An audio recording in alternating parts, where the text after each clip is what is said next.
महाभारत के योद्धाओं के ये 7 गुप्त रहस्य। महाभारत में कई रहस्य छुपे हुए हैं, उन्हीं में से हम आपके लिए लाए हैं मात्र 7 रहस्य। शर्तिया आप इन्हें पढ़कर चौंक जाएंगे। 1। पहला रहस्य, हर योद्धा किस न किसी का अवतार या था दिव्य पुत्र। भगवान श्री कृष्ण विष्णु के अवतार थे तो बलराम शेषनाग के अंश थे। 8 वसुओं में से एक द्यू नामक वसु ने ही भीष्म के रूप में जन्म लिया था। देवगुरु बृहस्पति ने ही द्रोणाचार्य के रूप में जन्म लिया था। अश्वत्थामा रुद्र के अंशावतार थे। दुर्योधन कलियुग का तथा उसके 100 भाई पुलस्त्य वंश के राक्षस के अंश थे। सूर्यदेव के पुत्र कर्ण, इंद्र के पुत्र अर्जुन, पवन के पुत्र भीम, धर्मराज के पुत्र युधिष्ठिर और 2 अश्विनी कुमारों नासत्य और दस्त्र के पुत्र नकुल और सहदेव थे। रुद्र के एक गण ने कृपाचार्य के रूप में जन्म लिया। द्वापर युग के अंश से शकुनी, अरिष्टा के पुत्र हंस नामक गंधर्व ने धृतराष्ट्र तथा पांडु के रूप में जन्म लिया। सूर्य के अंश धर्म ही विदुर के नाम से प्रसिद्ध हुए। कुंती और माद्री के रूप में सिद्धि और धृतिका का जन्म हुआ था। मति का जन्म राजा सुबल की पुत्री गांधारी के रूप में हुआ था। राजा भीष्म की पुत्री रुक्मणी के रूप में लक्ष्मी जी व द्रौपदी के रूप में इंद्राणी उत्पन्न हुई थी। अभिमन्यु चंद्रमा के पुत्र वर्चा का अंश था। मरुदगण के अंश से सात्यकी, द्रुपद, कृतवर्मा व विराट का जन्म हुआ था। अग्नि के अंश से धृष्टद्युम्न व राक्षस के अंश से शिखंडी का जन्म हुआ था। विश्वदेवगण द्रौपदी के 5 पुत्र प्रतिविंध्य, सुतसोम, श्रुतकीर्ति, शतानीक और श्रुतसेव के रूप में पैदा हुए थे। दानवराज विप्रचित्ति, जरासंध व हिरण्यकशिपु शिशुपाल का अंश था। कालनेमी दैत्य ने ही कंस का रूप धारण किया था। इंद्र की आज्ञानुसार अप्सराओं के अंश से 16,000 स्त्रियां उत्पन्न हुई थी। 2। दूसरा रहस्य, विचित्र शक्तियों से संपन्न योद्धा। सहदेव भविष्य में होने वाली हर घटना को पहले से ही जान लेते थे। बर्बरीक दुनिया का सर्वश्रेष्ठ धनुर्धर थे। बर्बरीक के लिए 3 बाण ही काफी थे, जिसके बल पर वे कौरवों और पांडवों की पूरी सेना को समाप्त कर सकते थे। लेकिन श्रीकृष्ण युद्ध के पहले ही उसे भी ठिकाने लगा दिया। संजय आज के दृष्टिकोण से वे टेलीपैथिक विद्या में पारंगत थे। कहते हैं कि गीता का उपदेश 2 लोगों ने सुना, एक अर्जुन और दूसरा संजय। गुरु द्रोणाचार्य के पुत्र अश्वत्थामा हर विद्या में पारंगत थे। वे चाहते तो पहले दिन ही युद्ध का अंत कर सकते थे, लेकिन कृष्ण ने ऐसा कभी होने नहीं दिया।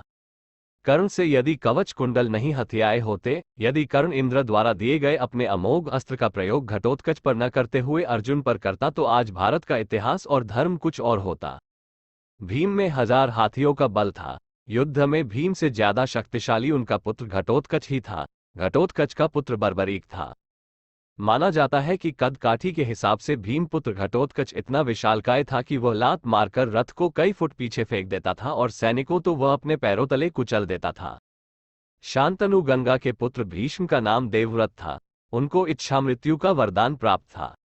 दुर्योधन का शरीर वज्र के समान कठोर था, जिसे किसी धनुष या अन्य किसी हथियार से छेदा नहीं जा सकता था, लेकिन उसकी जान श्रीकृष्ण के छल के कारण प्राकृतिक ही रह गई थी। जरासंध का शरीर 2 फाड़ करने के बाद पुनः जुड़ जाता था।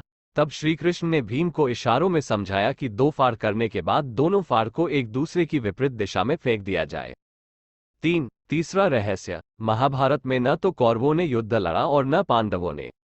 आपको ये जानकर आश्चर्य होगा कि महाभारत में न तो कौरवों ने युद्ध लड़ा और न ही पांडवों ने।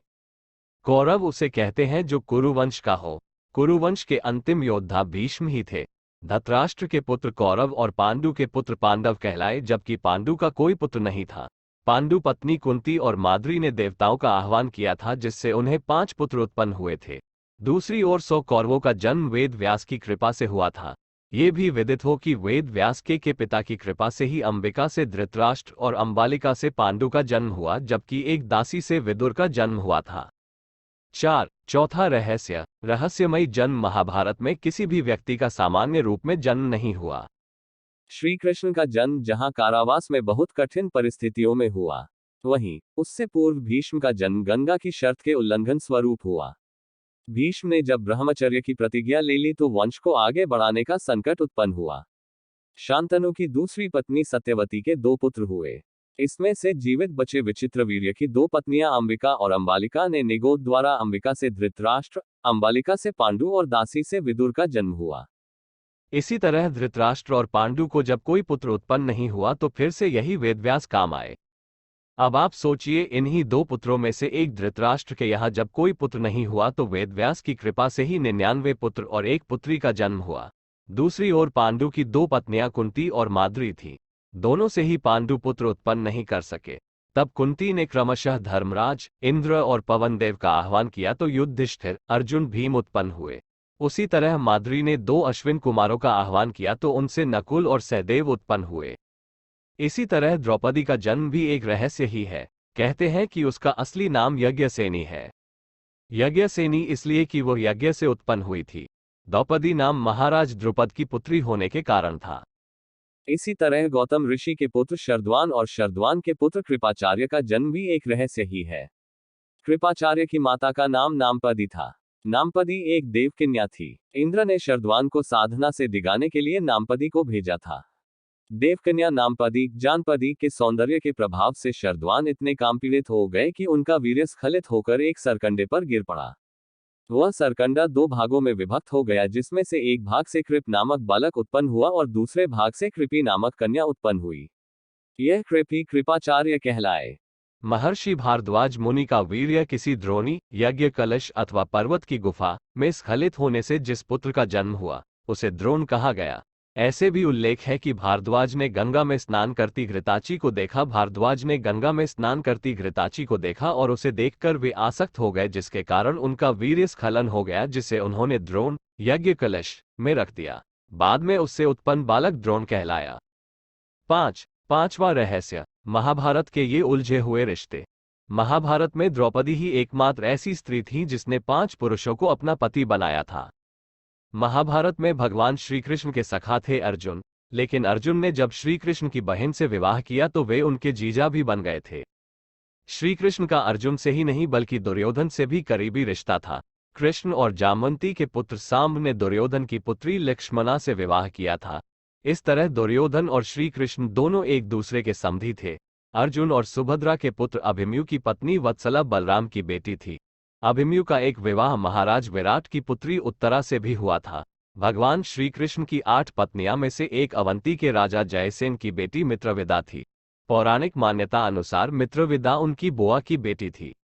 छठा रहस्य, एक रात के लिए जी उठे सभी योद्धा। ऐसी मान्यता है कि महाभारत युद्ध में मारे गए सभी शूरवीर जैसे कि भीष्म, द्रोणाचार्य, दुर्योधन, अभिमन्यु, द्रौपदी के पुत्र कर्ण, शिखंडी आदि एक रात के लिए पुनर्जीवित हुए थे।